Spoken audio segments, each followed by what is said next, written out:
Government of India ने एक point पर आके ये चीज़ समझ ली थी कि पाकिस्तान हमारे ऊपर टेररिस्ट अटैक करेगा। पाकिस्तान आज की डेट में जिहाद करता है न्यूक्लियर वेपन के आड़ में। How do you see Pakistan's future? देखो, Pakistan whether it will survive as a state और not itself is a very big question mark आज की डेट में। उसका सबसे बड़ा रीज़न ये है कि जो पाकिस्तान के अंदर इंटरनल प्रॉब्लम्स हैं वो काफ़ी हाई हो गई हैं। पाकिस्तान आपको लगता है ख़त्म है? जो भी पावर उसको बेसिकली भीख देती है उसके साथ वो चले जाते हैं। So the best strategy is now to weaken Pakistan. ये अपनी दुकान चलाने के लिए देश को भी बांटेंगे, देश को भी तोड़ेंगे। इनके लिए कोई मैटर नहीं करती चीज़, ये चीज़ आपको याद है। सिक्योरिटी थ्रेट भी हो गया है, तो ये कहाँ जाके रुकेगा? Somewhere this has to be smashed once and for all. Hindu खुद हिंदू का दुश्मन है।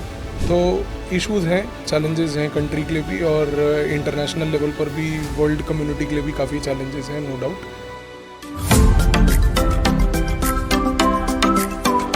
हेलो एवरीवन, नमस्ते, welcome back to the Ravya Sarda podcast. आज हम करंट इश्यूज़ के बारे में बात करेंगे। बहुत सारे इश्यूज़ बाहर के, globally, what's happening outside India, what is happening inside India. Please welcome mister Pavneet Singh. Thank you. नमस्ते पवनीत जी। एंड आज काफ़ी डिस्कशन होने वाला है, healthy discussion about what is happening in India. आप सबसे पहले ये बताइए, हो क्या रहा है इंडिया में? कहीं रायट्स हो रहे हैं, कहीं बहुत सारे पंगे हो रहे हैं, कुछ पाकिस्तान इश्यूज हो रहे हैं, व्हाट इज हैपनिंग? देखिए, वर्ल्ड बड़ा हैपनिंग बना हुआ है इस टाइम पे एंड उसी तरीके से इंडिया में भी काफ़ी हैपनिंग इवेंट्स हो रहे हैं, from a very successful Mahakumbh recently to followed by that unfortunate riot in Nagpur. तो इश्यूज़ हैं, चैलेंजेस हैं कंट्री के लिए भी और इंटरनेशनल लेवल पर भी, वर्ल्ड कम्युनिटी के लिए भी काफ़ी चैलेंजेस हैं, नो डाउट। जी। तो वर्ल्ड इज़ इन फ्लक्स, ये कहना तो गलत नहीं होगा, and same way India is in flux. तो जब भी कंट्री ग्रो करती है तो चैलेंजेस आते हैं, तो these are part and parcel of life. तो ये इंडिया के लिए भी वही एक स्टोरी है। एक जगह पर पावनी जी हम बात कर रहे हैं कि जब भी कोई कंट्री ग्रो करती है तो चैलेंजेस आते ही हैं। मैं बात करती हूँ अबाउट द द्रविडियन इशू। एक सिक्योरिटी थ्रेट भी हो गया है, जिसके चलते साउथ इंडियन स्टेट्स में कहा जाता है कि हमारे ऊपर हिंदी इम्पोज की जा रही है। अब अगर आज हम 2025 में हैं और 2025 में भी अगर हम जात पात यही इश्यूज़ के बारे में अगर हम बात कर रहे हैं, तो फिर हम प्रोग्रेस के बारे में बात कब करेंगे? When are we going to talk about progress? What is happening? देखिए, ये जो पूरा द्रविडियन इशू है, अगर आप इसको समझने की कोशिश करें ना, तो ये एक्चुअली आज से 200 साल पहले की स्टोरी है पूरी।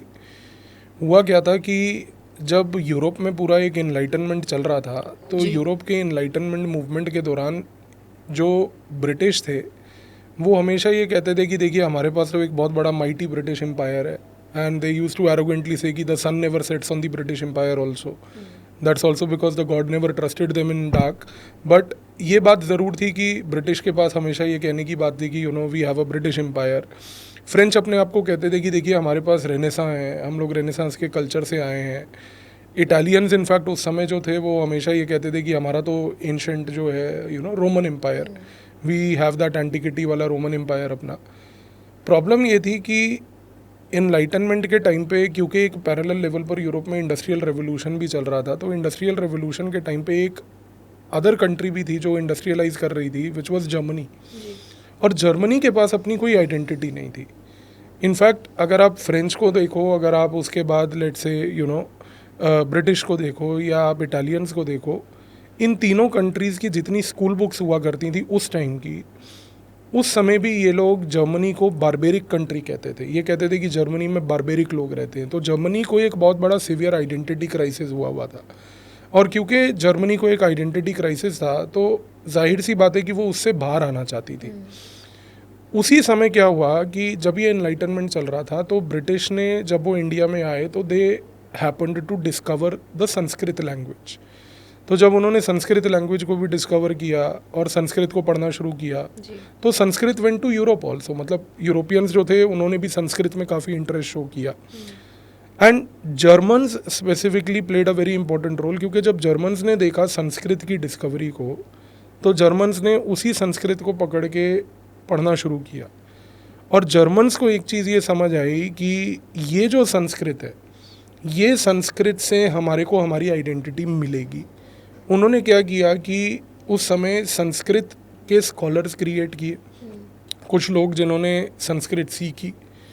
संस्कृत सीखने के बाद उन्होंने संस्कृत के जितने भी हमारे टेक्स्ट थे, जिसमें सबसे इम्पोर्टेंट हमारे वैदिक टेक्स्ट थे, उन सारे वेदास को पढ़ के उनमें से आइडेंटिफाई किया कि कौन से ऐसे पॉइंट्स हैं जो हमें हमारी आइडेंटिटी बनाने में मदद करेंगे। एंड वहाँ पर उनको एक शब्द मिला Arya, which is the Aryan. और वहाँ से जर्मनी ने, और जर्मनी के कुछ स्कॉलर्स थे, फॉर एग्जांपल मैक्स म्यूलर एक था, इसके साथ साथ वहाँ पर शैम्बरलेन था, गोबिन्यू था, ये प्रकार के जितने स्कॉलर्स थे, इन्होंने फिर क्या किया कि संस्कृत पढ़ने के बाद वो वर्ड आर्यन पकड़ा और फिर वहाँ से उस आर्यन को इम्पोर्ट करा अपने जर्मनी में और जर्मनी के लिए एक आइडेंटिटी क्रिएट करी। और उन्होंने ये बोलना शुरू करा सबसे पहले कि देखो, Germans are basically none other but Aryans. फिर वहाँ पर जब ये बात स्टार्ट हुई तो फिर बाकी यूरोपियन कंट्रीज़ जो थी उनको भी ये बात लगी, खास करके ब्रिटिश को, उनको भी लगा कि नहीं, ये बात तो सही है कि भाई we Europeans are only Aryans. और ब्रिटिश तो बाय द वे इंडिया को कंट्रोल ही कर रहे थे उस समय। तो हुआ क्या कि उस समय पूरा एक यूरोप के अंदर जो एक क्राइसिस चल रहा था, क्राइसिस की भाई हमारी आइडेंटिटी है क्या एज अ यूरोपियन आइडेंटिटी।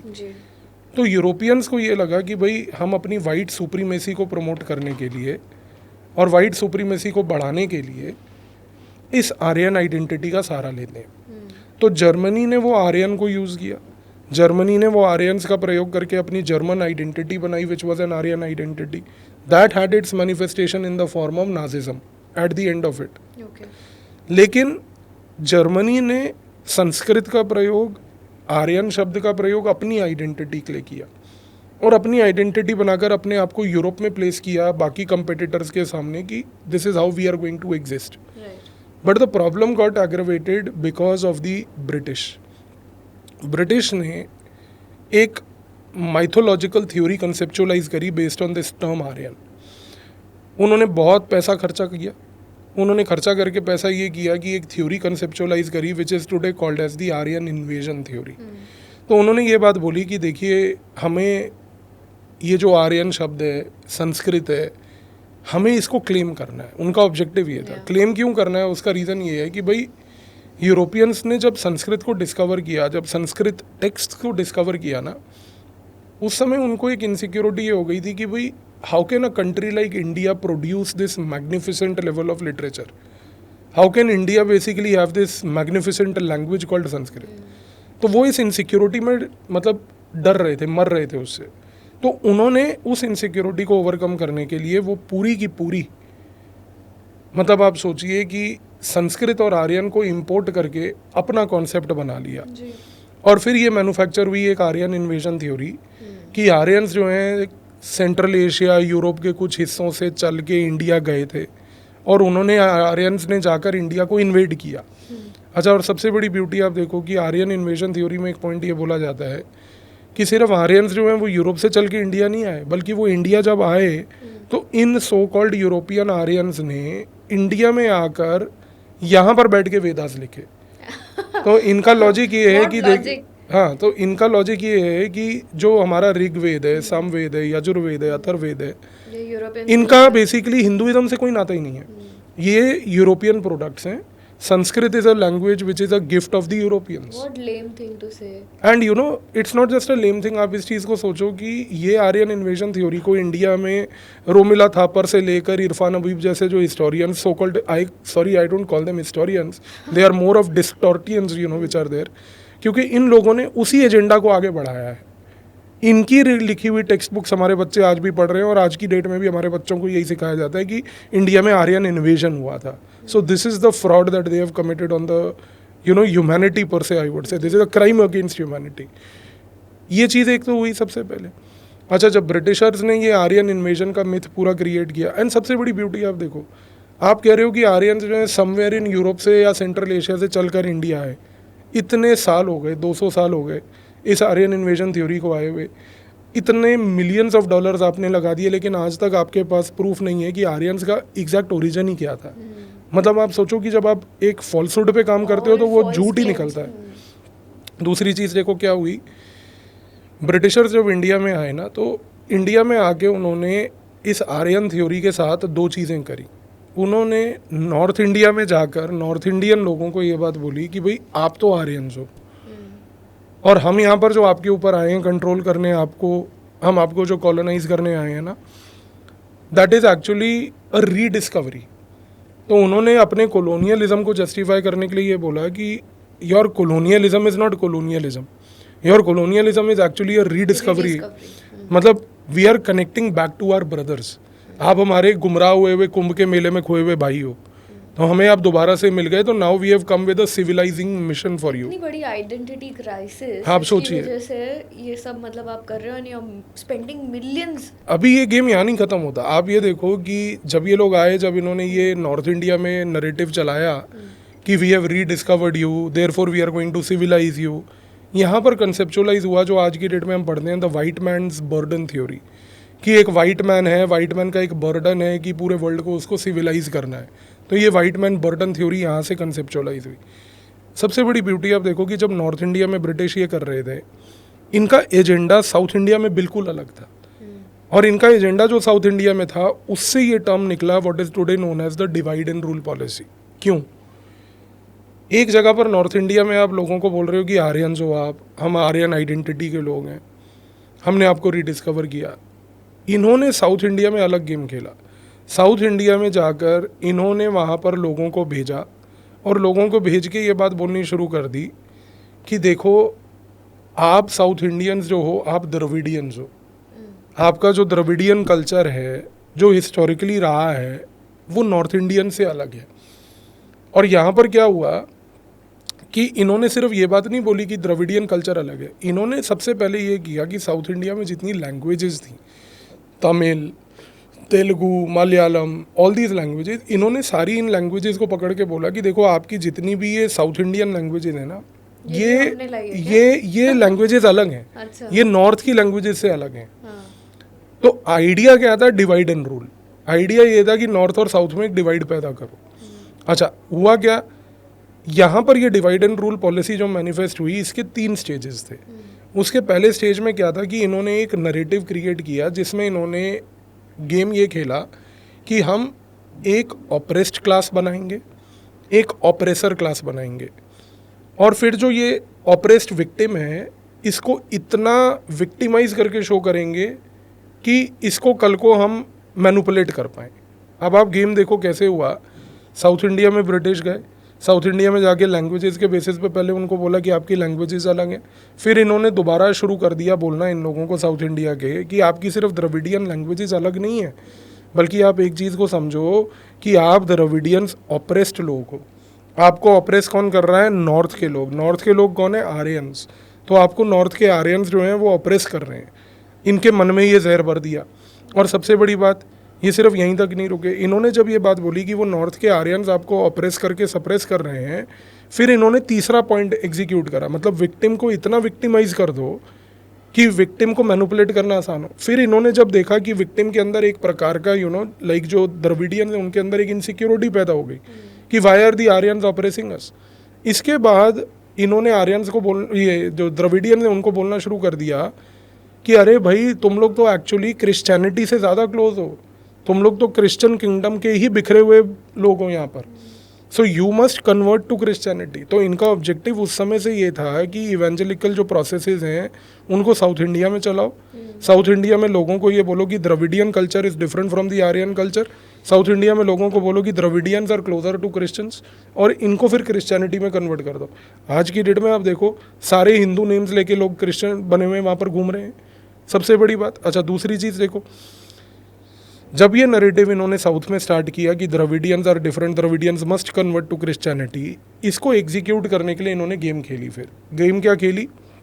इन्होंने साउथ इंडिया में लोगों को बोलना शुरू कर दिया कि देखो आपकी प्रॉब्लम अगर कुछ है लाइफ में तो वो आर्यन है। आर्यंस जो हैं वो नॉर्थ में रहते हैं, तो आपकी प्रॉब्लम नॉर्थ है, आपको नॉर्थ को कभी ढंग से देखना ही नहीं है।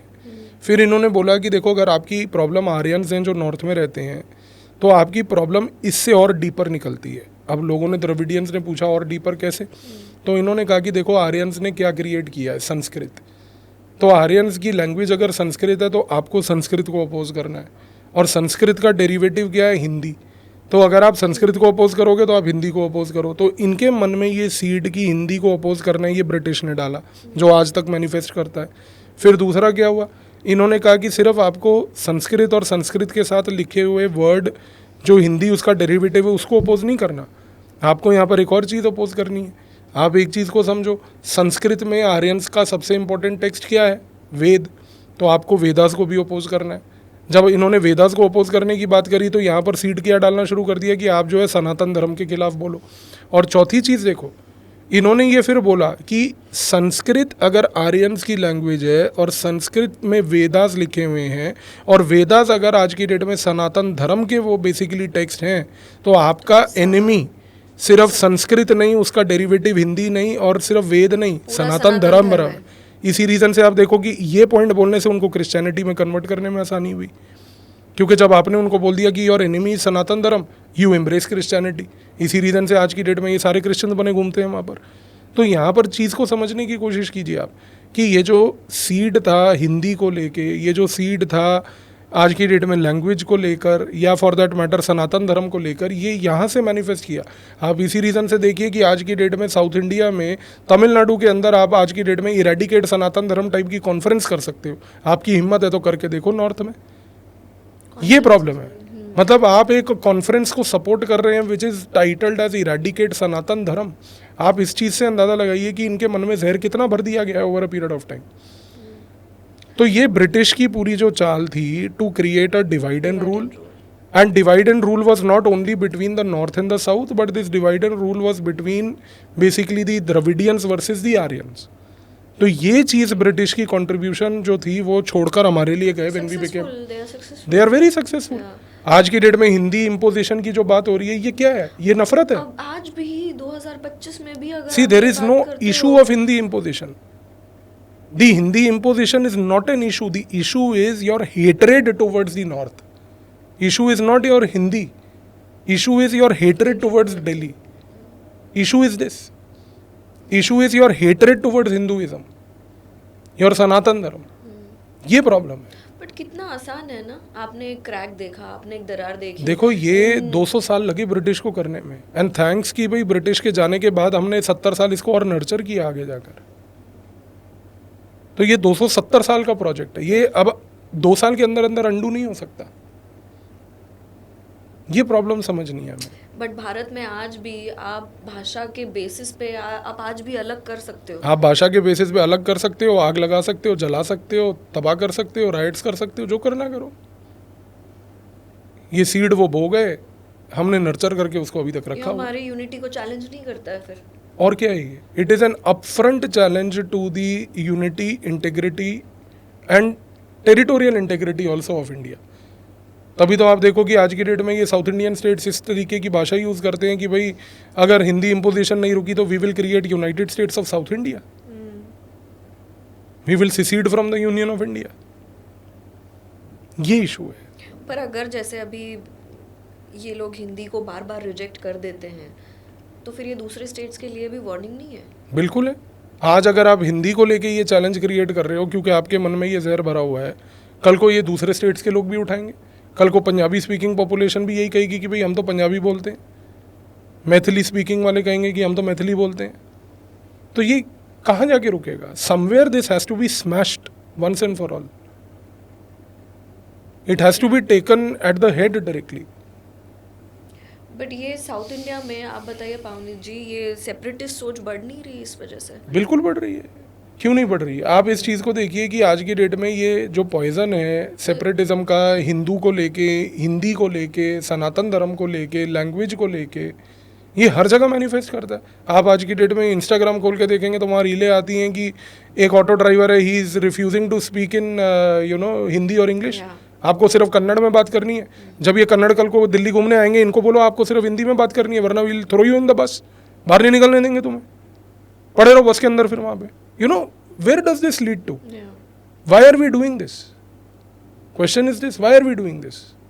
Just because some politicians unfortunately have their own ulterior agendas behind it. It's not the people who want this. People don't understand that this is they are victims of this narrative. Political drama for yes, they are not understanding this. लेकिन जिस दिन लोग समझ जाएंगे उस दिन उनको समझ आएगा कि कंट्री की यूनिटी एट स्टेक है इन लोगों की वजह से। ये चुनिंदा फैमिलीज जिन्होंने देश को सत्यानाश करके रखा हुआ है, इनकी वजह से ये चीज़ें परपेचुअल नहीं हो सकती। ये पॉलिटिकल ड्रामा वोट्स के लिए भी तो है ना? हाँ बिल्कुल है, ऑब्वियस ही बात है। वोट्स के लिए भी है और अपने करप्शन को कवर अप करने के लिए भी है। क्योंकि जब तक आप लोगों को इन चीज़ों में भटकाए रखोगे तो कम से कम इन्वेस्टिगेशन नहीं होगी आपके ऊपर। ये तो ये चीज़ें चलती रहेंगी, ये ब्रिटिश की देन है हमारे यहाँ पर। पावनी जी एक बात बताइए, इंडिया में आज भी कास्ट का मुद्दा इतना जिंदा क्यों है? हम प्रोग्रेस कर रहे हैं, हम जैसे अभी भी बात कर रहे थे कि हम प्रोग्रेस कर रहे हैं, पर हम कितने साल ये कास्ट के मुद्दे पर आज भी we are going to take votes, कितने समय तक कास्ट के मुद्दे पर ये देश चलेगा? नहीं, यहाँ पर आपको एक चीज़ ये समझनी है कि जब ब्रिटिशर्स ये द्रविडियन आर्यन डिवाइड को क्रिएट करके गए, जब उन्होंने ये नॉर्थ साउथ डिवाइड क्रिएट करके गए, ideally we should have smashed it after independence, which we did not do. हमने इंडिपेंडेंस के बाद 1947 के बाद इस पूरी फॉल्ट लाइन को अपने स्वार्थ के लिए इसको आगे नर्चर किया। आप एक चीज़ को समझने की कोशिश कीजिए कि जब इंडिया आज़ाद हुआ, इंडिया आज़ाद होने के बाद इंडिया में एक नया टेम्पलेट ये बना कि हमारा बच्चा अगर एक आईवी लीग कॉलेज में जाएगा तो वो आईवी लीग कॉलेज अमेरिका में या कुछ भी है जहाँ पर भी वो जाएगा या ब्रिटेन में जाएगा, तो वो एक सोसाइटी का टेम्पलेट बना दिया गया कि भाई आपका बच्चा इंटेलिजेंट तभी कहलाया जाएगा। और यहाँ पर ये गेम हमें समझना है कि जब ब्रिटिश का ये पूरा नॉर्थ साउथ डिवाइड वाला गेम ख़त्म हुआ था, इस गेम को उसके बाद ब्रिटिश के बिहाफ पर अमेरिका ने चलाना शुरू किया था। अमेरिका के ये जो आज की डेट में आईवी लीग कॉलेजेस हैं, these are nothing but propaganda centres. ये जो आज की डेट में हार्वर्ड है, येल है, स्टैनफोर्ड है, ब्रिटेन में ऑक्सफोर्ड यूनिवर्सिटी है, you can contest the fact कि they are centres of excellence, but they are in reality centres of propaganda war. आप इस चीज़ को समझिए। वो इशू क्या है? इंडिया से पिछले लगभग लेट्स से जब इंडिया इंडिपेंडेंट हुआ 1950s से लेकर 1990s तक 40 साल भरपूर मात्रा में इंडिया से बच्चे मान लीजिए इन यूनिवर्सिटीज़ एंड कॉलेजेस में गए। जब वो इन यूनिवर्सिटीज़ एंड कॉलेजेस में गए, वहाँ पर जाके इनकी इंटरेक्शंस हुई जो अमेरिकन लेफ्टिस्ट थे, ब्रिटिश लेफ्टिस्ट थे, उनके साथ इंटरेक्शन होने के बाद क्या हुआ, एक ग्लोबल लेफ्टिस्ट कार्डर क्रिएट हुआ। क्योंकि उस समय पूरे 30-40 साल इंडिया में भी एक लेफ्टिस्ट टाइप ऑफ सरकार होती थी, तो वो एक ग्लोबल लेफ्टिस्ट कार्डर जो क्रिएट हुआ, उस ग्लोबल लेफ्टिस्ट कार्डर ने क्या किया, खास करके वो जो इंडियंस थे जो वहाँ पर गए, उन्होंने क्या किया? उन्होंने सबसे पहले ये किया कि वो बच्चे जब वापस इंडिया आए तो इंडिया आकर उन्होंने अलग अलग थिंक टैंक्स और इन सब चीज़ों में ज्वाइन करके, कईयों ने पॉलिटिकल पार्टीज़ के साथ कंसल्टेंट्स बन के एक नया नैरेटिव स्टार्ट किया ना कि हिंदुइज्म इज़ ऑपरेसिव। शुरू किया है। आप देखिए कि आज की डेट में भी हमारे बच्चों को ये एजुकेशन दी जा रही है कि हिंदुइज्म इज़ ऑपरेसिव, हिंदुइज्म में वुमन को सप्रेस किया जाता है, हिंदुइज्म में वुमन को कोई राइट नहीं है। ये ग्लोबल लेफ्टिस्ट नैरेटिव है। और जब इन लोगों ने देखा कि हमने पूरे हिंदुइज्म को डिस्क्रेडिट कर दिया इस तरीके से, अब इसको डिस्क्रेडिट करने के बाद इन्होंने नेक्स्ट जो पॉइंट उठाया which was to basically break India, वो पॉइंट था बेसिकली कास्ट का। और ये कास्ट क्यों आया? क्योंकि आप एक चीज़ को समझो, caste is nothing but today an extension of this Dravidian Aryan divide, north and south divide. कैसे? अमेरिका में आज की डेट में racism is a big problem, the racism between blacks and the whites. और ये जो ब्लैक वाइट का race problem है, अमेरिका आज की डेट में, अमेरिका के जो यूनिवर्सिटीज़ कॉलेजेस हैं आज की डेट में, वो यही रेस प्रॉब्लम का एक्सटेंशन, ब्लैक वाइट का एक्सटेंशन इंडिया जैसी कंट्री में भी कास्ट के थ्रू देखते हैं। क्योंकि देखिए, जब इन्होंने ये द्रविडियन आर्यन डिवाइड क्रिएट किया, इनका ऑब्जेक्टिव था हिंदुइज्म को डिस्क्रेडिट करना। उस हिंदुइज्म को फर्दर डिस्क्रेडिट करने के लिए क्या किया इन्होंने दो चीज़ें करी। सबसे पहले इन्होंने ये एट्रीब्यूट करना शुरू करा कि हिंदुइज्म में कास्ट है और कास्ट हिंदुइज्म की एक प्रॉब्लम है, और जब तक कास्ट नहीं जाएगी तब तक हिंदुइज्म प्रॉब्लमेटिक रहेगा, और अगर कास्ट जाएगी तो कास्ट के साथ हिंदुइज्म भी खत्म होगा। और दूसरी चीज़ इन्होंने क्या शुरू करी, दूसरी चीज़ इन्होंने ये शुरू करी कि इन्होंने हिंदुइज्म में कुछ अपने मन से टेक्स्ट उठा लिए, उनको आउट ऑफ द कॉन्टेक्स्ट जाकर उनमें से सिलेक्टेड रीडिंग करके इस नैरेटिव को स्ट्रेंथन किया। फॉर एग्जांपल, आज की डेट में आप देखिए कि कुछ लोग सुबह से रात एक ही बात करते हैं कि भाजपा भारत में मनुस्मृति लाएगी। बस what is Manusmriti? Do you even know about it? No, leave about what is So people Manusmriti. don't even Tell know me about one it. thing. Does Hinduism believe today that Manusmriti is the only text that we will follow. कितने घरों में मनुस्मृति है आज की date में? किसी के पास नहीं है. लोगों के घर में भगवत गीता होती है, क्योंकि भगवत गीता एक ऐसा टेक्स्ट है जो लोग पढ़ते हैं. लोगों के घर में वैदिक टेक्स्ट होते हैं, पुराण होते हैं, उपनिषद होते हैं. इन्होंने वो मनुस्मृति इसलिए उठाई बिकॉज इनको एक ऐसा टेक्स्ट चाहिए था जिस टेक्स्ट में जब वो लिखा गया था जिस टाइम पीरियड पे, उस टाइम पीरियड के कुछ ऐसे प्रैक्टिसेस थे जिसको ग्लोरीफाई करके उसको हिंदुइज्म के ऊपर ब्लेम करना था. तो अगर मान लीजिए कि वहाँ पर ये लिखा है मनुस्मृति में, उस कॉन्टेक्स्ट में जब मनुस्मृति लिखी गई थी कि अभी सोशल सिचुएशन ऐसा है कि वुमन जो है उसको बेसिकली ज़्यादा सबसर्विएंट ही रहना है बेसिकली मेल के अंडर, क्योंकि अभी सोशल सिचुएशन वैसी है, तो इन्होंने वो पॉइंट को उठाकर ग्लोरीफाई कर दिया कि ये पूरा हिंदुइज्म की सोच ऐसी है, सनातन की सोच ऐसी है. और आज की डेट में भी आप देखो कि कुछ लोग जो हाथ में कॉन्स्टिट्यूशन लेके एक जगह घूमते हैं, वो दूसरी जगह मनुस्मृति लेके घूमते हैं कि देखो ये लाएंगे इसकी जगह पर, ये लाएंगे इसकी जगह पर. कभी खोल के उसको पढ़ भी लिया करो. और कभी हिंदुइज्म के बारे में अगर अकल नहीं है ना, तो जाके किसी से चर्चा करके या कुछ 4 किताबें पढ़ लिया करो.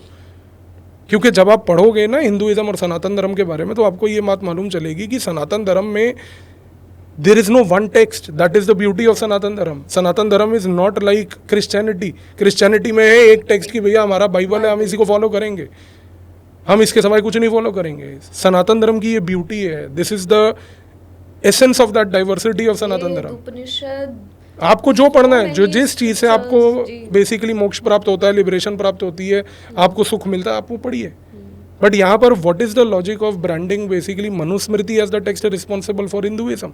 सो ये कास्ट का पूरा कॉन्सेप्ट यहाँ पर आया है because it is the race theory of America which is seen today as a mirror of caste theory in India. But कहीं ना कहीं अगर आप 2025 में भी देखते हैं कि कास्ट बेस्ड राइट्स हो रहे हैं आज भी, तो फिर ये सिस्टम ही रोकना नहीं चाह रहा है ना इसे. आप इस चीज़ को समझिए कि पिछले 10 साल से ये शब्द कास्ट का इतना पॉलिटिकली डोमिनेंट नहीं था. ये लास्ट 3 साल से कास्ट डोमिनेंट क्यों हुआ, उसका रीज़न देखिए ना. क्योंकि पिछले 2014 से सरकार ने एक काम जिस पे फोकस किया वो था एक हिंदू आइडेंटिटी. आप कह लीजिए विराट हिंदू आइडेंटिटी, आप कह लीजिए एक हिंदू कॉन्शियसनेस. क्योंकि सरकार ने ये बोला कि देखो हिंदू जब तक बटा रहेगा तब तक वो बेसिकली प्रॉब्लमेटिक रहेगा. सारे हिंदुओं को एकजुट होना है. द मोमेंट हिंदुओं की एकता होनी शुरू हुई, when 80% started coming together, though they have not come together all of them, but as they started progressing towards that, इन लोगों को ये समझ आया. Sorry to cut you here, we saw this in Mahakumbh. Exactly.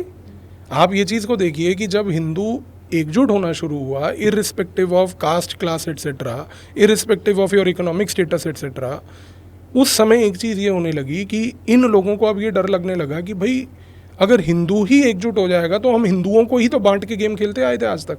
क्योंकि Dravidian versus Aryan में हमने हिंदू को ही तो बांटा था, कास्ट के नाम पर हमने हिंदू को ही तो बांटा था. इस रीज़न से when they saw there is Hindu consciousness rising, they had no counter to it. Their counter is we will go back to caste. This was important. The rising was very important. This was very important. और ये आप होगा देखो, because आज की date में आप another 5 से 10 साल वेट कर लीजिए. टुडे पीपल हैव रियलाइज्ड कि coming together on a religious identity and using that religious identity to come together on a national identity is what the requirement is. तो इन लोगों ने कास्ट एक नरेटिव इसलिए ढूंढा. इसी रीज़न से आप देखो कि ये बात करते हैं caste census, caste census, caste census. जी. बस caste census is not the solution of India today. इनके हिसाब से सोल्यूशन है because they live in a very delusional world of their own. But the problem today is that caste census is yet again an attempt to divide the society, continue the divide and rule policy जो British ने की थी. तो इनका agenda वही है. और ये कास्ट सेंसस आज की डेट में एक अम्ब्रेला बन गया है. इसके अंदर अब आज की डेट में आप हिंदी इम्पोजिशन उठा लो, आप आज की डेट में इरेडिकेट सनातन उठा लो, इस प्रकार की चर्चाएं ये लोग करते रहेंगे क्योंकि इनका agenda is basically countering the Hindu consciousness. Okay. But the system itself doesn't want it to end, right? देखिए वी कैन नॉट से कि it is a system because when you use the word system, what do you mean by the system? यहाँ पे this is a social problem. This social problem of caste can only be eradicated today when there is unity amongst the people. और वो unity ही नहीं है ना. नहीं क्यों नहीं है आज की डेट में जब आप हम देख रहे हैं ना पावनी जी, अब ये महाकुंभ का इंसिडेंट होने के बाद do you know what people से, लोग कहते हैं कि हिंदू खुद हिंदू का दुश्मन है. क्यों? बिकॉज आपके भगवान इतने सारे हैं, आप सब बटे हुए हो. हिंदू हिंदू का दुश्मन इसलिए है क्योंकि यही ब्रिटिश का एजेंडा था और यही कुछ पॉलिटिकल पार्टीज़ का इंडिया में एजेंडा है जो ब्रिटिश के एजेंडा को कंटिन्यू कर रहे हैं। हिंदुइज्म में बहुत सारे भगवान हैं, वो डाइवर्सिटी भगवानों की इसलिए है क्योंकि हिंदुइज्म में कोई एक सेंट्रल सिंगल भगवान नहीं है ऐसे क्रॉस लेके खड़ा हुआ कि हमारा यही है जो हम इसको फॉलो करेंगे। हिंदुइज्म में अगर डिफरेंट भगवान है तो वो ये मतलब सिग्निफाई करता है कि आपको जो भगवान अनुकूल लगे आप उसको वर्शिप करें। हम इतना डिसेंट्रलाइज्ड रिलीजन आपको दे रहे हैं rather than a centralised authority There's with an no authoritative figure. तो ये रिलीजन की ब्यूटी है। अब इस रिलीजन की ब्यूटी को कुछ लोगों ने अपना नेगेटिव पॉइंट भी बनाया है, पर उनकी दुकान अब नहीं चलेगी, आप जो मर्जी कर लो। जी, ये जो जात पात का झगड़ा है ये रूरल गांव वगैरह तक सीमित है या ये आपको सिटीज़ में भी देखने मिलता है? सिटीज़ में कम है, रूरल एरियाज़ में है, लेकिन रूरल एरियाज़ में भी 270 साल का ये जो प्रोजेक्ट है ना, इसको अंडू करने में आप 10 साल का टाइम नहीं ले सकते। इसको अंडू करने में टाइम ज़रूर लगेगा क्योंकि हमारे को 270 साल से लड़ना है। 200 साल ऑफ द ब्रिटिश एंड 70 साल आफ्टर ब्रिटिश। ये 2 साल में कुछ नहीं होगा। तो ये 10 साल में अगर आप उम्मीद कर रहे हो कि 270 साल का डैमेज अंडू हो जाए, वो नहीं होगा। बट 10 साल में इतना ज़रूर हो गया है कि इनकी दुकान ज़रूर डैमेज हो गई है जो इनको दिख रही है होते हुए। बट आपको लगता है कि कास्ट सिस्टम को ख़त्म करने के लिए गवर्नमेंट कुछ कर रही है? गवर्नमेंट को कुछ नहीं करना है। गवर्नमेंट जो कर रही है एक हिंदू कॉन्शियसनेस, एक हिंदू विराट जगा रही आइडेंटिटी पे काम करके उनको जगा रही है। That is more than sufficient. The rest is up to the people to realise कि आपको एक होना है या इन जैसे लोगों की दुकान चलाने के लिए इनके साथ खड़े होना है, क्योंकि इनका कोई दीन ईमान नहीं है। ये अपनी दुकान चलाने के लिए देश को भी बांटेंगे, देश को भी तोड़ेंगे। इनके लिए कोई मैटर नहीं करती चीज़ें, ये चीज़ आपको याद रखनी है। जी जी जी। So we spoke about this Pavni ji. एक बड़ा ही इंटरेस्टिंग मुद्दा मुझे अभी याद आता है अबाउट द अननोन गनमैन, जिसके बारे में भी आपने काफ़ी बात की हुई है कौन ये unknown gunman? What do they want? क्या पाकिस्तान में उन्हीं के लोग उन्हें अंदर मार रहे हैं अननोन गनमैन बन के? नहीं, देखिए पाकिस्तान की अगर हम बात करें ना तो एक बड़ी इंपॉर्टेंट चीज़ ये है कि पाकिस्तान को लेके ना इंडिया की स्ट्रैटेजी बड़े लंबे समय से एक पॉलिसी थी which is called strategic restraint. Strategic restraint का मतलब ये था कि गवर्नमेंट ऑफ इंडिया ने एक पॉइंट पर आके ये चीज़ समझ ली थी कि पाकिस्तान हमारे ऊपर टेररिस्ट अटैक करेगा, टेररिस्ट अटैक्स में हमारे यहाँ पर लोग मरेंगे, लोग मरने के लिए पैदा हुए हैं, तो लोगों को मरने दो, हमें पाकिस्तान को रिस्पॉन्ड ही नहीं करना। अगर हम पाकिस्तान को रिस्पॉन्ड करेंगे तो हमारे रिसोर्सेज डाइवर्ट होंगे, रिसोर्सेज डाइवर्ट होंगे तो हम इकोनॉमिक ग्रोथ नहीं कर पाएंगे। तो सरकार ने अपना मन बना लिया था कि भाई हमें सिर्फ इकोनॉमिक ग्रोथ करनी है, और उस इकोनॉमिक ग्रोथ की वजह से पाकिस्तान अगर एक इरिटेटिंग फैक्टर है तो उसको बने रहने दो। इस सोच से सरकार पहले तो चल रही थी। इस कॉन्टेक्स्ट में प्रॉब्लम ये आ रही थी कि पाकिस्तान के पास अपना एक स्वीट विल था कि जब वो चाहता था हमें अटैक करता था, जब वो चाहता था हमारे को अटैक करके हमारे मन मर्जी के लोग मारता था, जब वो चाहता था अपने मन की जगह पे अटैक करता था, और हम सिर्फ निहत्ते नपुंसक बने पाकिस्तान को देखते रहते थे। बिकॉज हमारे यहाँ सरकार की सोच ऐसी थी कि पाकिस्तान हमारा दामाद है। तो अनफॉर्चुनेट रियलिटी ये थी कि क्योंकि इनको एक वर्ग से प्यार है, उस वर्ग का वोट इनको चाहिए, तो वो वोट की वजह से इन्होंने ये नीति को बनाया था which is called the strategic restraint. 2014 के बाद जब सरकार चेंज हुई तो सरकार ने इंटेलिजेंस एजेंसी से ये बात पूछी कि भाई क्या यही एक पॉलिसी हम अपना सकते हैं? क्या हम पाकिस्तान के ये जो टेररिस्ट ग्रुप्स हैं क्या हम इनको टैकल नहीं कर सकते? तो इंटेलिजेंस एजेंसीज़ ने सरकार को ये बताया कि देखिए पाकिस्तान आज की डेट में जिहाद करता है न्यूक्लियर वेपन के आड़ में।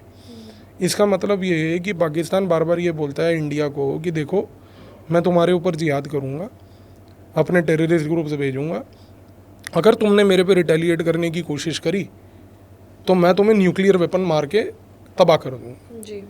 अब इस समय सरकार ने ये पूछा कि हाउ फीजेबल इज़ दिस, कि पाकिस्तान मतलब बात तो टेररिस्ट ग्रुप्स की कर रहा है, यूज़ टेररिस्ट ग्रुप कर रहा है, और टेररिस्ट ग्रुप को प्रोटेक्शन मिल रही है न्यूक्लियर वेपन से। तो इस कॉन्टेक्स्ट में फिर क्या किया जाए? तो इस कॉन्टेक्स्ट में एक हमारे पास मॉडल था इजराइल का।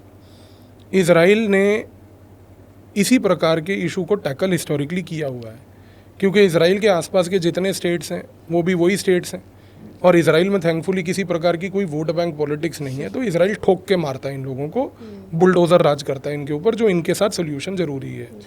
तो इजराइल ने क्या किया था तरीका, इजराइल ने सिर्फ तरीका ये अपनाया था कि उसको ये समझ आ गया था कि देखिए अगर ये टेररिस्ट ग्रुप किसी जगह से ऑपरेट कर रहा है तो उस टेररिस्ट ग्रुप को समझने की आवश्यकता है और उस ग्रुप को वहाँ से डिसॉल्व करने की आवश्यकता है। तो इंडिया की इंटेलिजेंस एजेंसीज ने इसी प्रकार का असेसमेंट चालू किया। उन्होंने ये देखा कि भाई हमारा प्रिंसिपल एडवर्सरी कौन है। तो हमारा प्रिंसिपल एडवर्सरी था लश्कर ए तैयबा फॉर एग्जांपल। जी। लश्कर ए तैयबा एक टेररिस्ट ग्रुप है जो पाकिस्तान ने 1989 में क्रिएट किया। उसको पहले कश्मीर में यूज़ किया, फिर दूसरी जगहों पे यूज़ किया। ब्यूटी ये है कि लश्कर ए तैयबा एक हायरार्किकल ग्रुप है। जी। हायरार्किकल ग्रुप में क्या होता है कि एक हायरार्की होती है जिसमें एक लीडर होता है जो ग्रुप का, जो हाफिज सईद है वो टॉप पे है, और उसके साथ नीचे उसके पूरे हायरार्की में लोग हैं। तो मिडल लेवल पर जितने भी कमांडर्स हैं लश्कर ए तैयबा के, जो अलग अलग कमांड संभालते हैं, वो ज़्यादातर लोग लश्कर ए तैयबा में हाफिज सईद की फैमिली को ही बिलोंग करते हैं। और उन मिडल लेवल के लोगों के नीचे जो लोग हैं they are basically the ISI handlers. ISI handler का मतलब हुआ कि वो लोग जो ISI के ऑफिसर्स हैं जो लश्कर ए तैयबा को सपोर्ट करते हैं, where Pakistan gives them officially money, material access etcetera. तो यहाँ पर 2015 से जो रणनीति बनी वो रणनीति ये थी कि how can we damage this hierarchy. इस हायरार्की को डैमेज करने के लिए the game started from the bottom of the pyramid. Okay. तो 2015-16 से जो चीज़ पब्लिकली इतनी नहीं आई सामने, और वो इसलिए भी नहीं आई बिकॉज सबसे पहले जो लोएस्ट लेवल था उसको टारगेट किया गया। लोएस्ट लेवल क्या था यहाँ पर? लोएस्ट लेवल था हमारा प्राइमरीली जो है ISI के हैंडलर्स। तो इन ISI के हैंडलर्स को पहली बात तो ग्रेजुअली एक एक करके टारगेटेड असैसिनेशन के तहत एलिमिनेट किया गया। अब जाहिर सी बात है कि जब एक ऑफिशियल एजेंसी का आदमी मरेगा तो वो ऑफिशियल एजेंसी उसको पब्लिकली क्लेम तो नहीं करेगी। So that is why it never came in the limelight. तो 2019-20 तक ये पूरी एक्टिविटी चलती रही। जी। 2020-21 से क्या हुआ कि then the ladder got escalated, then the middle level cadre started getting affected which is being targeted till today. और मिडल लेवल पर कौन है? हाफिज सईद के फैमिली मेंबर्स। मिडल लेवल पर कौन है? Core commanders. मिडल लेवल पर कौन है? जो एक्चुअल जिहादी हैं। तो जाहिर सी बात है कि जब वो जिहादी मरेगा तो उसकी न्यूज़ सामने आएगी। तो ये हो रहा है पिछले 4 सालों में। और आने वाले समय में आप 2 चीज़ें देखोगे। लश्कर ए तैयबा की जो हायरार्की में टॉप लेवल पर लेट से हाफिज सईद है, आने वाले समय में वो भी जाएगा। अब एक प्रॉब्लम यहाँ पर ये आती है और एक क्वेश्चन उठता है कि अगर लश्कर ए तैयबा में हाफिज सईद को मार दिया तो Hafiz Saeed can be replaced by somebody else, which is true. He can be replaced. That's not a problem. The problem is, even if his Hafiz Saeed is replaced, the war fighting capability of Lashkar-e-Taiba will not be the same now. Because the kind of war fighting capability that Hafiz Saeed was able to create in Lashkar-e-Taiba is not the kind of, the war fighting capability that his replacement will be able to do. क्योंकि replacement जब तक आएगा, वो अपनी organisation पे पकड़ बनाएगा, तब तक और लेवल्स के लोग एलिमिनेट होते रहेंगे। तो idea is what? Idea is कि let's understand how do we tackle Pakistan. Pakistan nuclear weapon के अक्कड़ में जिहाद कर रहा है, तो पहले आप जिहाद को टैकल करो, यानी कि ये ग्रुप्स को टैकल करो। Once these groups are neutralised, these unknown gunmen will now go to the next level after that, maybe 3 to 4-5 years down the line. The next step would be कि once they eliminate these jihadi groups and the people associated with them, then they will dismantle and subvert the Pakistani nuclear weapon. और आज की date में Israel का ये experience रहा है कि उसने ईरान के पूरे न्यूक्लियर वेपन को ख़त्म कर दिया, सबवर्ट कर दिया। So this exactly is the strategy where the unknown gunmen are likely to move to the next step now. So till that time, in the next 3 to 5 years आप देखोगे कि एक जगह पर पाकिस्तान के जितने टेररिस्ट हैं वो न्यूट्रलाइज हो गए, उसका पूरा न्यूक्लियर वेपन सबवर्ट हो गया। तो now the question is what is left with Pakistan? They don't have a nuclear weapon, they don't have the जिहादी ग्रुप्स। तो वो जिहाद किस अक्कड़ में करेंगे? जिहाद करने के लिए जो न्यूक्लियर वेपन था वो खत्म, और जो जिहाद करने के लिए ग्रुप था वो भी खत्म। तो Pakistan will then eventually come in this situation where they will be left with no situation to do jihad. So this is where the entire concept of this targeted assassination But is. who are these unknown gunmen? क्या ये कहीं भारत का हाथ है इसमें, या फिर पाकिस्तान खुद अपने घर में सफाई कर रहा है? नहीं, देखो, आप अपने घर में सफाई ऐसी तो करोगे नहीं कि घर के अंदर जो सोना आपने रखा हुआ है उसको ही फेंक दोगे सफाई के नाम पर, राइट? पाकिस्तान के अंदर क्योंकि उन्होंने एक पूरा स्टेट ऑफ टेररिज्म क्रिएट किया हुआ है, तो वहाँ पर आज की डेट में बहुत सारे मर्सिनरीज हैं जो पैसे के लिए कुछ भी करने के लिए तैयार हैं। जी। तो वो पैसे के लिए आज की डेट में कुछ भी करते हैं और करते रहेंगे आगे भी। ओके। तो जितना पाकिस्तान में ऐसी परिस्थिति पैदा होगी उतना ही आप देखेंगे कि ये आगे बढ़ेगा। पावनी जी, अगर मैं आपसे पाकिस्तान के फ्यूचर के बारे में पूछूं, कैसे, how do you see Pakistan future? मान लो अगर पाकिस्तान सर्वाइव करता है तो इंडिया के साथ क्या इसका झगड़ा ख़त्म हो जाएगा? What will happen? या फिर और राइवलरी बढ़ेगी या डेंजर होगा? What will happen? देखो, Pakistan whether it will survive as a state और not itself is a very big question mark आज की डेट में। उसका सबसे बड़ा रीज़न ये है कि जो पाकिस्तान के अंदर इंटरनल प्रॉब्लम्स हैं वो काफ़ी हाई हो गई हैं। एक जगह पर जहाँ पर उसका पूरा टेररिज्म इंफ्रास्ट्रक्चर है वो क्रम्बल कर रहा है। जी। दूसरी जगह पर पाकिस्तान में हर एक एरिया में सेपरेटिस्ट मूवमेंट्स चल रहे हैं। अब वो चाहे मतलब सिंध का एरिया हो, वो चाहे गिलगिट बल्टिस्तान का एरिया हो, वो चाहे आपका बलूचिस्तान का एरिया हो या खैबर पख्तूनख्वा हो, फेडरली एडमिनिस्ट्रेड ट्राइबल एरियाज़ हों। तो पाकिस्तान का कोई एरिया बचा नहीं है जहाँ पर पहली बार सेपरेटिज्म नहीं है आज की डेट में। और पाकिस्तान की मिलिट्री के लिए सबसे बड़ा चैलेंज ये है कि पहली बात तो वो इस सेपरेटिज्म को टैकल करे। दूसरी बात ये है कि देखिए, पाकिस्तान का फ्यूचर डिपेंड करता है कि पाकिस्तान में इकोनॉमिक ग्रोथ होगी या नहीं होगी। और चाइना ने कोशिश की थी 2014 में बेल्ट एंड रोड इनिशिएटिव बनाकर ये सोच के कि हम जो है चाइना के अंदर, चाइना जो है उसने ये सोचा था कि हम पाकिस्तान के अंदर जाकर basically China Pakistan economic corridor बनाएंगे। जी। और वो एक मल्टी बिलियन डॉलर प्रोजेक्ट होगा जिसके तहत क्या है कि हम इंफ्रास्ट्रक्चर क्रिएट करेंगे और फिर वहाँ पे जॉब्स क्रिएट होंगी एट्सेट्रा।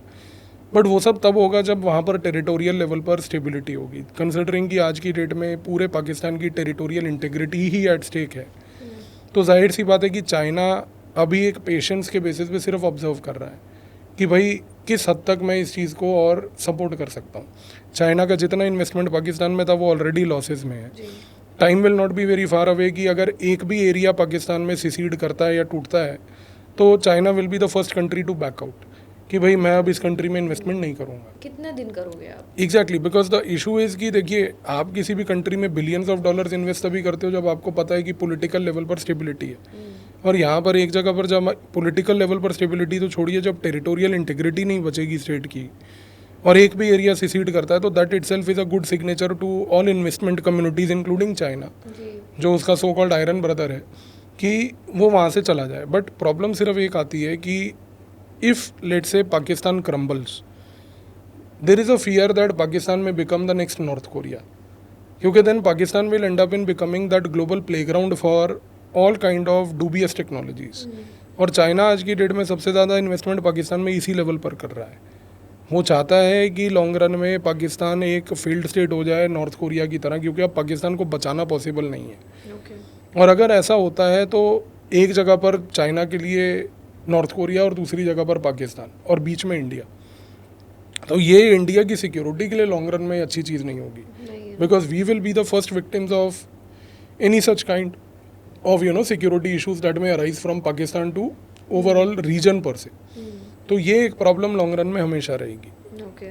सो पाकिस्तान आपको लगता है ख़त्म है, सर्वाइवल नहीं है? सी इट डिपेंड्स, बिकॉज अभी जो सिनेरियो पाकिस्तान का है उसमें एक पॉजिटिव नोट नहीं दिख रहा। Because when you see the ministers also, no, आप पीएम भी ले लीजिए, वहाँ के जो बनते हैं, इधर दे आर डेड और इन जेल। नहीं, वो तो चलिए एक अलग बात है, but what is more important is How कि does the country run? That is a no, the big country runs only through the military today. That Yeah. the military is the primary agency. But what is more important is that the future of this country will depend to a large extent upon what policy Pakistan will take in the next 2 years. क्योंकि देखिए, इस moment पर अगर America ने pressurise करके पाकिस्तान को बोला कि चाइना का साथ छोड़ो और हमारे साथ आ जाओ, विच इज़ वेरी लाइकली कि Pakistan may end up in becoming the next lapdog of the Americans, तो उस केस में पाकिस्तान का सर्वाइवल होगा फिर। एंड पाकिस्तान का हिस्ट्री ये रहा है कि वो हमेशा जो भी पावर उसको बेसिकली भीख देती है उसके साथ वो चले जाते हैं। तो जब उसको समझ आएगा कि चाइना मेरे लिए इंटरेस्टेड नहीं है, they may end up in turning towards America then, तो उस केस में वो अमेरिका के बेसिकली वापस से ओल्ड कम एलाई बन जाएंगे वापस से, and then they will ensure their survival for the next few But is that decades. not dangerous for India? It is again dangerous. So India is in a very precarious situation, जहाँ पे हमारे लिए मतलब दोनों situations ही खराब है as of now. So the best strategy is now to weaken Pakistan, weaken and also affect the territorial integrity of Pakistan. Okay. How will that happen? That is already happening with all these protests happening, unknown gunmen working and all these things. So one thing is to keep Americans away from Pakistan. And how do you keep the Americans away from Pakistan? The best way is to position yourself as basically a better alternative to Pakistan. So India has already embraced that. तो India also can then in that case use that lever ना. कल को अगर मान लीजिए America Pakistan को बोलता है कि नहीं आप हमारे साथ जुड़ जाओ, हम आपकी भी टेरिटरी का यूज़ करेंगे, तो इंडिया विल से कि बस फिर आप देख लो, you have to choose between them और अस. और अगर वो उनके साथ जाएंगे तो then we will go closer to Russia back again. Okay. So that again मतलब it is not that easy as we say, but ये ज़रूर है कि Pakistan itself is not in a situation to survive for the time being. Survival is at stake. It's a very tough situation there. जी. So I think Pavni ji, we had a wonderful, insightful conversation, and we are going to talk again. We are going to have one more session again. Sure, definitely. Based on your book. Thank and, you. पर उससे पहले मैं यही चाहती हूँ कि एक बार किताब पढ़ लें, and then 100%. we frame very good questions on the kitab. So thank you again. Thank you for coming on Thank the you so show, much. and thank you for having the conversation. Thank you so